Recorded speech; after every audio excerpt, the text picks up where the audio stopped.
अस्सलाम वालेकुम जी फ्रेंड्स। आज का जो हमारा टॉपिक है वो है एप्लीकेशंस ऑफ प्लाज्मा है। हमने प्लाज्मा फिजिक्स की सीरीज को स्टार्ट किया हुआ है, उसमें आज का टॉपिक है प्लाज्मा की जो एप्लीकेशंस हैं, इसकी यूजेस इस पर बात करने की कोशिश करते हैं। तो आइए इसको स्टार्ट करते हैं। बिस्मिल्लाहिर्रहमानिर्रहीम सल्लल्लाहु अला मुहम्मद सल्लल्लाहु अलैहि वसल्लम। अच्छा, जो चूँकि हम एफ चैन की बुक को फॉलो कर रहे हैं, तो जो एफ की चैन की बुक पर जो एप्लीकेशन है उसको हम बाद में स्टडी करते हैं। पहले हम जो नॉर्मल इसके यूजेस हैं जो एफ चैन की बुक पर नहीं है उसको हम देखते हैं। ओके, तो सबसे पहले देखते हैं जो एप्लीकेशन है प्लाज्मा है उसको हम यूज़ करते हैं। जो मेरे पास फ्लोरिसेंट जो हमारे पास लाइट्स होती हैं उसमें यूज़ करते हैं। ओके, फ्लोरिसेंट जो बल्ब्स होते हैं, फ्लोरिसेंट लाइट्स होती हैं उसमें हम इसको यूज़ करते हैं। इसके अलावा इसको हम यूज़ करते हैं neon sign neon sign boards में। यानी कि अगर हम जो लाहौर, इस्लामाबाद या फैसलाबाद, गुजरांवाला जो हाई सिटीज़ हैं उसमें जब हम मार्केट में जाते हैं तो वहाँ बड़े बड़े साइन बोर्ड लगे होते हैं जिस पर जो 3 डायमेंशन में वीडियो चल रही होती हैं, तो वो भी उसमें भी प्लाज्मा हम यूज़ कर रहे होते हैं। तो प्लाज्मा सेमीकंडक्टर में भी यूज़ हो रहा होता है। इसके अलावा जो मेडिकल प्रोडक्ट्स होती हैं बैक्टीरिया से बचाने के लिए, यानी कि जब हम मेडिसिन बनाते हैं उसको पैकिंग के दौरान जरासीम से बचाने के लिए भी हम प्लाज्मा को यूज़ करते हैं। इसके अलावा इसको हम लैंप्स में भी यूज़ करते हैं। इसके अलावा इसको हम लेज़र में भी यूज़ करते हैं। और इसके अलावा इसको हम डायमंड कोटेड फिल्म्स में भी यूज़ करते हैं। डायमंड को कोटेड करने में भी प्लाज्मा को यूज़ करते हैं। इसके अलावा इसको हम स्विचेस में भी यूज़ करते हैं। जो मेरे पास स्विचेस में भी यूज़ करते हैं, यानी कि स्विचेस मतलब क्या है कि पल्स्ड पावर स्विचेस, यानी कि जब पावर स्विचेस को बनाते हैं तो हमें किस पल्स देते हैं, तो वहाँ भी हमारे पास जो प्लाज्मा होता है वो यूज़ होता है। तो इसके अलावा जो प्लाज्मा है उसको हम इलेक्ट्रिकल एनर्जी प्रोड्यूस करने के लिए भी इसको हम यूज़ करते हैं। इसके अलावा जो हमारे इर्द गिर्द माहौल में जो हजारडस यानी कि जो नुकसानदेह जरासीम होते हैं, केमिकल्स होते हैं, उनको ख़त्म करने के लिए भी हम प्लाज्मा को यूज़ करते हैं। अच्छा, प्लाज्मा को हम पिछले इसके इंट्रोडक्शन में बताया था कि प्लाज्मा को हम लेबॉर्ट्री में भी यूज़ कर सकते हैं। अदरवाइज जो प्लाज्मा ज़मीन पर नेचुरली तौर पर नहीं पाया जाता। ज़मीन से 60 किलोमीटर की बुलंदी के ऊपर जो एक स्फीयर स्टार्ट होता है वहाँ से प्लाज्मा हमें मिलना स्टार्ट हो जाता है। तो अदरवाइज प्लाज्मा को हम लेबॉर्ट्री में भी यानी कि आर्टिफिशियल भी यूज़ कर सकते हैं। इसके अलावा प्लाज्मा को हम जो इलेक्ट्रॉनिक इक्विपमेंट्स होते हैं उसमें भी यूज़ करते हैं। इसका मतलब ये कि लैपटॉप्स में, कंप्यूटर्स में भी हम इसको यूज़ करते हैं प्लाज्मा को। यानी कि लैपटॉप जो कंप्यूटर्स होते हैं उनमें जो इलेक्ट्रॉनिक इक्विपमेंट्स यूज़ होती हैं उसमें भी हम प्लाज्मा को यूज़ करते हैं। तो अब आते हैं जो हमारे पास एफएफएचएन की बुक पर जो एप्लीकेशन को मेंशन किया गया है उस पर आते हैं। तो इसमें हमारे पास पहली आ जाती है, चलिए तरतीब उल्ट पुल्ट हो जाएगी लेकिन एप्लीकेशन है वही। पहला आ जाती है स्पेस फिजिक्स। क्या आ जाती है? Space physics. इसमें हम इस चीज़ को स्टडी करते हैं कि जो ज़मीन की इन्वायरमेंटल जो स्पेस है उसमें इस चीज़ को हम स्टडी करते हैं। यानी कि जो हमारे पास सूरज से अल्ट्रा वायलेट रेडिएशंस आ रही होते हैं जो कि हमारे लिए नुकसानदेह होती हैं, उनसे कैसे बचा जाता है। तो इस चीज़ को, इसके अलावा और भी चीज़ों को हम स्पेस फिजिक्स में यूज़ करते हैं थ्रू दी प्लाज्मा। ओके, यानी कि जो हमारे पास सोलर विंड्स आ रही होती है, सोलर विंड होती है ना हमारे पास, जो सूरज से अल्ट्रा वायलेट रेडिएशन जो हम उनको इन सिंपल वर्ड हम सोलर विंड्स के नाम भी देते हैं। तो ज़मीन से ऊपर एक स्फीयर है, उसका आई थिंक नेम है, अल्लाह बाक करता हूँ, स्ट्रेटोस्फेरिक। क्या है? स्ट्रेटोस्फेरिक ओजोन लेयर है। ये ओजोन लेयर है, स्ट्रेटोस्फेरिक उसको हम कहते हैं, जो कि हमें जो जानदार है ज़मीन पर उनको बचाती हैं सूरज की अल्ट्रावायलेट रेडिएशन से। तो ये तमाम बातें हम स्पेस फिजिक्स में जो है इस्तेमाल प्लाज्मा को यूज़ करते हुए इंट्रोड्यूस करते हैं इस बार, यानी कि उस पर हम बात करते हैं। अब वो जो मेरे पास नेक्स्ट आ जाता है वो मेरे पास आ जाता है मॉडर्न मॉडर्न एस्ट्रोनो एस्ट्रोफिजिक्स एस्ट्रोफिजिक्स मॉडर्न एस्ट्रोफिजिक्स में हमारे पास नेक्स्ट एप्लीकेशन है। इस जो हमारे पास ये एस्ट्रोफिजिक्स है, ये मेरे पास मॉडर्न थ्योरी है ना, एक तरह की हमारे पास क्या है, मॉडर्न थ्योरी है। इसमें हम ये इन चीज़ों को स्टडी करते हैं कि जो हमारे पास स्टीलर जो हमारे पास स्टीलर इंटीरियर्स हैं, स्टीलर इंटीरियर्स और एटमॉस्फेयर है। एटमॉस्फेयर को तो हम जानते हैं कि जो ज़मीन से 60 किलोमीटर अबव जो आगे स्टार्ट हो जाती है स्पेस, उस वहाँ में प्लाज्मा मिलना स्टार्ट हो जाता है, तो ज़मीन पर नहीं मिलता। क्यों नहीं मिलता, इसकी रीज़न हमने लास्ट वीडियो में साहा इक्वेशन की मदद से देखा है कि हमारे इर्द गिर्द प्लाज्मा क्यों नहीं पाया जाता। लेकिन जब जैसे हम ज़मीन से 60 किलोमीटर ऊपर की तरफ जाते हैं तो जो हमारे पास है वो प्लाज्मा स्टेट मिलनी स्टार्ट हो जाती है। जी वो लास्ट वीडियो में हमने बताई थी जब हमने साहा इक्वेशन को यूज़ किया था। तो अब स्टीलर इंटीरियर क्या होता है? स्टीलर इंटीरियर ये हमारे पास ना स्टार के मुतालिक होता है। स्टार का टेम्परेचर क्या है, उसकी डेंसिटी क्या है, उसका प्रेशर क्या है, प्रेशर ग्रेडियंट क्या है, उसके मुतालिक जो हमारे पास होता है ये स्टीलर। यानी कि मॉडर्न एस्ट्रोफिजिक्स में हम प्लाज्मा के थ्रू स्टीलर इंटीरियर को भी स्टडी करते हैं, एटमोसफेयर को स्टडी करते हैं। इसके अलावा जो सन के कोर का टेम्परेचर होता है और उसको भी स्टडी करते हैं, और इस टेम्परेचर पर जो केमिकल थर्मो न्यूक्लियर रिएक्शंस होते हैं उसको भी स्टडी करते हैं मॉडर्न एस्ट्रोफिजिक्स में प्लाज्मा के थ्रू।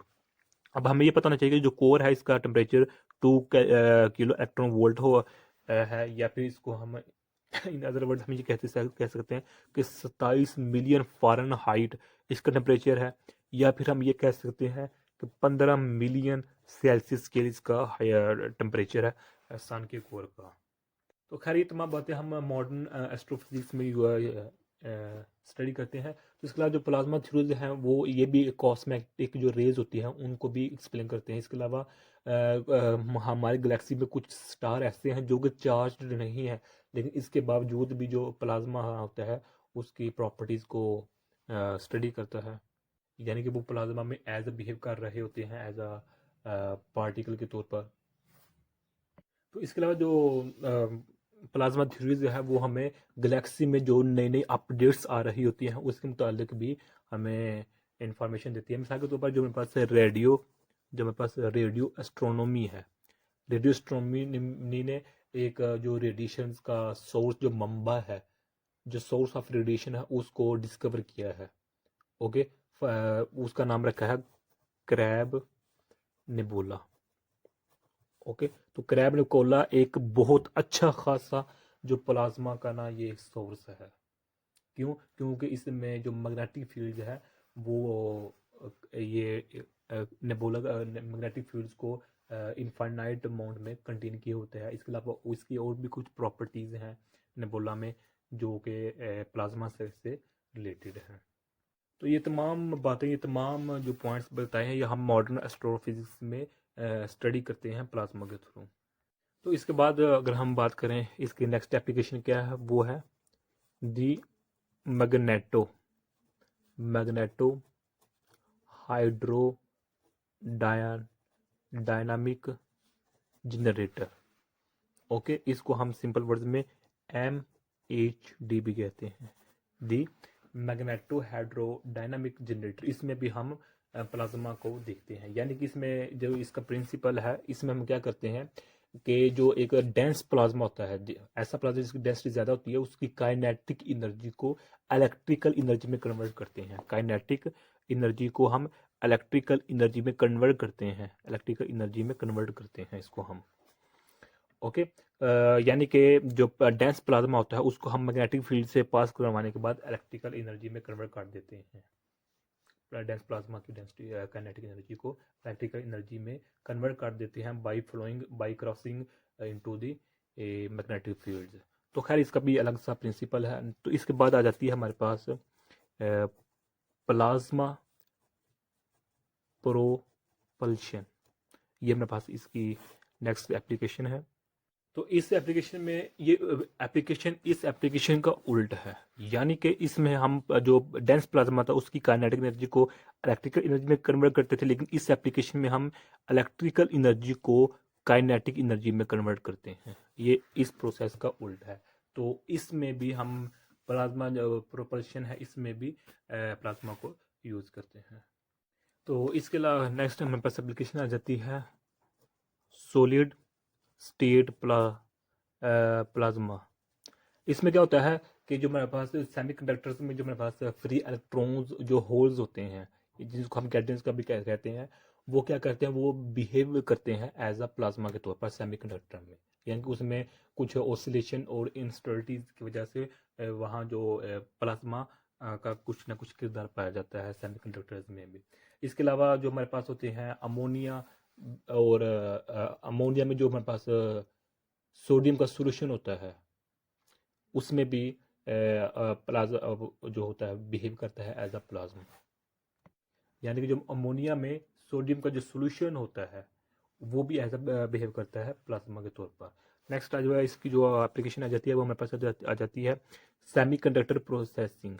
सेमीकंडक्टर प्रोसेसिंग, इस सेमीकंडक्टर प्रोसेसिंग में क्या होता है कि जिस तरह हमने इलेक्ट्रॉनिक्स 2 को स्टडी किया है, इलेक्ट्रॉनिक्स 2 को स्टडी ये सब्जेक्ट है, छठे सेमेस्टर में इसको हमने स्टडी किया है, तो उसमें हमने सिलिकॉन वेफर को स्टडी किया था। सिलिकॉन वेफर को तो सपोज करते हैं उसका फोर्स 8 इंच डायमीटर है उस सिलिकॉन वेफर का। तो इस इतने से डायमीटर में 4 से 8 इंच डायमीटर से अगर हम 100 चिप्स बनाना चाहते हैं तो उसके लिए हम प्लाज्मा को यूज़ करेंगे। विद आउट प्लाज्मा ये हमारे पास ऐसा नहीं होगा कि इतने छोटे से डायमीटर के थ्रू हम 100 चिप्स बना सकते हैं। ओके, 100 चिप्स, और ये पॉसिबल कब है जब हम प्लाज्मा को यूज़ करते हैं। तो प्लाज्मा के थ्रू फिर 0.25 माइक्रोमीटर के हम चिप्स बनाते हैं और ये पॉसिबल प्लाज्मा के थ्रू होता है। अब नेक्स्ट इसकी अगर हम एप्लीकेशन की बात करें तो उसमें आ जाता है हमारे पास गैस लेजर्स आ जाते हैं हमारे पास। गैस लेज़र में हम क्या करते हैं कि बेसिकली हम पंप का जो कंसेप्ट है उसको हम यूज़ करते हैं, और इसमें जो हमारे पास पॉपुलेशन होती है, पॉपुलेशन को हम स्टेट्स में कन्वर्ट करते हैं, और जो वो स्टेट्स होती है वो हमें लाइट एम्पलीफिकेशन देती हैं। तो खैर ये अलग अलग हर एप्लीकेशन का अलग अलग प्रिंसिपल है, उसका अलग अलग वर्किंग है। तो इसके अलावा जो हमारे पास है हीलियम, जो नियोन लेजर्स हैं वो कॉमनली यूज्ड होते हैं सर्वाइविंग या अलाइनमेंट पर्पस के लिए। इसी तरह जो हमारे पास पावरफुल जो हमारे पास कार्बन डाइऑक्साइड लेजर होता है उसमें भी हम इसको प्लाज्मा के किरदार को यूज़ करते हैं। यानी कि जो मेरे पास पावरफुल कार्बन डाइऑक्साइड लेज़र है इसको हम एज आ कटिंग टूल के तौर पर भी यूज़ करते हैं, और इसको हम एज आ मिलिट्री इंस्ट्रूमेंट जो फौजी आलात होते हैं उसके तौर पे भी इसको हम यूज़ करते हैं। ये सारा पॉसिबल होता है प्लाज्मा के थ्रू ही। तो नेक्स्ट नेक्स्ट हमारे पास एप्लीकेशन आ जाती है प्लाज्मा सरफेस ट्रीटमेंट। इस प्लाज्मा सरफेस ट्रीटमेंट में क्या होता है कि इसमें हम अपनी सेफ्टी के लिए हम प्लाज्मा को यूज़ करते हैं। ओके, तो इसका जो लार्ज स्केल पर जो यूज़ होता है वो इंडस्ट्रीज में यूज़ होता है, जहाँ जो ऑर्गेनिक सरफेस होती है मटीरियल जो मटेरियल से ऑर्गेनिक सरफेस का कंटामिनेशन होती है उसको रिमूव करने के लिए हम यानी कि एक महफूज बनाने के लिए, सेफ बनाने के लिए हम प्लाज्मा गैस को इंडस्ट्री लेवल पर यूज़ करते हैं। तो इसके बाद हमारे पास प्लाज्मा पेंसिल आ जाती है। प्लाज्मा पेंसिल, तो प्लाज्मा पेंसिल इसको हम यूज़ करते हैं मेडिकल लेवल पर। मेडिकल में जरासीम को जो किल करने के लिए, जर्म्स को किल करने के लिए हम प्लाज्मा पेंसिल को यूज़ करते हैं, और प्लाज्मा पेंसिल में हम प्लाज्मा को ही यूज़ कर रहे थे। इसके अलावा हमारे पास नेक्स्ट एप्लीकेशन आ जाती है प्लाज्मा लाइटिंग। तो इसमें क्या होता है कि जिस तरह हमने इंट्रोडक्शन ऑफ प्लाज्मा में कहा था कि प्लाज्मा को हम आर्टिफिशियल यानी कि लेबॉर्ट्री में भी यूज़ कर सकते हैं, अदरवाइज हमारे इर्द गिर्द पर प्लाज्मा नहीं पाया जाता। ज़मीन की 60 किलोमीटर की ऊपर बुलंदी से ऊपर अल्हम्दुलिल्लाह, ज़मीन की जो 60 किलोमीटर बुलंदी है यहाँ हमारे पास प्लाज्मा नहीं पाया जाता। इस जब ऊपर जाते हैं तो हमें प्लाज्मा मिलता है, लेकिन प्लाज्मा को हम आर्टिफिशियल लेबॉर्ट्री में भी बना सकते हैं। तो ज़मीन पर जो प्लाज्मा यूज़ होता है वो ज़्यादातर कहाँ जो हम घरों में लैंप्स यूज़ करते हैं वहाँ यूज़ कर रहे होते हैं, और इसके अलावा होम्स में लैंप्स के थ्रू यूज़ करते हैं। इसको हम इंडस्ट्री में भी यूज़ करते हैं, कमर्शियल सेटिंग्स में भी यूज़ करते हैं। और तो इसके अलावा जो मेरे पास सिक्योरिटी लाइटनिंग होती है या पब्लिक एरियाज़ होते हैं वहाँ भी इसको हम यूज़ करते हैं। बेसिकली जो होता है ना प्लाज्मा बेस्ड जो लाइट होती है, ऐसी लाइट जो प्लाज्मा पावर डिपेंड होती है उसकी दो टाइप्स होती हैं। एक फ्लोरेसेंट लैंप्स होते हैं और एक हाई इंटेंसिटी लैंप्स होते हैं। तो इन दोनों लैंप्स को हम पब्लिकली भी और इन पब्लिकली भी यूज़ कर रहे होते हैं अपने इन्वायरमेंट में। अब इसकी जो लास्ट एप्लीकेशन जो हमें सबसे पहले करनी चाहिए थी वो हमारे पास आ जाती है कंट्रोल्ड थर्मो न्यूक्लियर फ्यूजन। ये न्यूक्लियर फ्यूजन है। Okay, control thermo nuclear fusion, ये हमारे पास इसका एप्लीकेशन है प्लाज्मा की।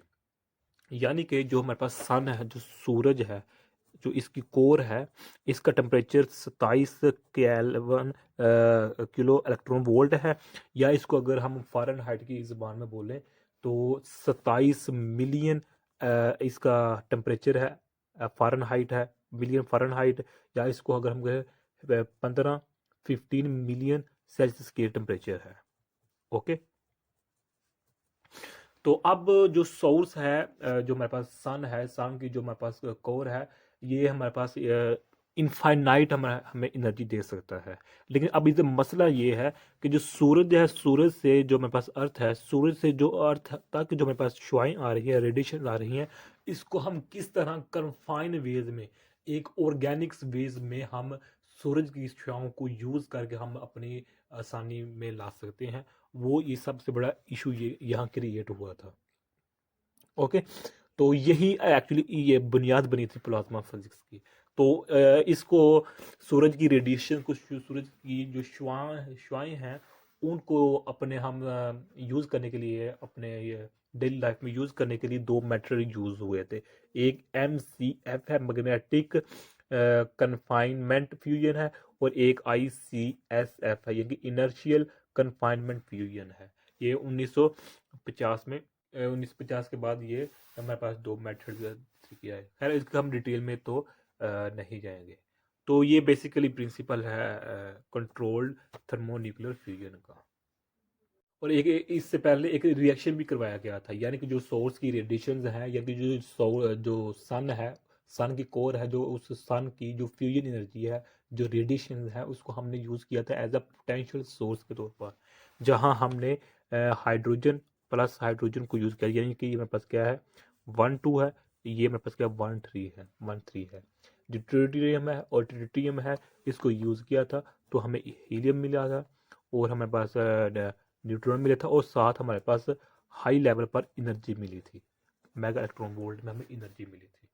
यानी कि ये सन की रेडिएशन का, यानी कि सन की जो हमारे पास फ्यूजन एनर्जी को यूज़ करके हम एज अ पोटेंशियल सोर्स के तौर पर हमने ये रिएक्शन भी करवाया था। ओके, तो अब यहाँ चूंकि हाइड्रोजन है, इसका जो मैस है वो कम है। ओके, अगर इसकी जगह हम और कोई एटम मालिक्यूल यूज़ करेंगे तो जाहिर बात है कुछ ना कुछ इफेक्ट पड़ेगा। तो यही प्रॉब्लम हमारे जो प्लाज्मा फिजिक्स है उसकी बुनियाद बनी थी। तो उसके रिएक्शन के तौर पर हमें दो मेथड यूज़ आए थे। खैर इसका हम डिटेल में नहीं जाना चाह रहे। तो यही आज का हमारे तरह से टॉपिक था। जज़ाकल्लाहु खैरन। अस्सलामु अलैकुम व रहमतुल्लाहि व बरकातुहू।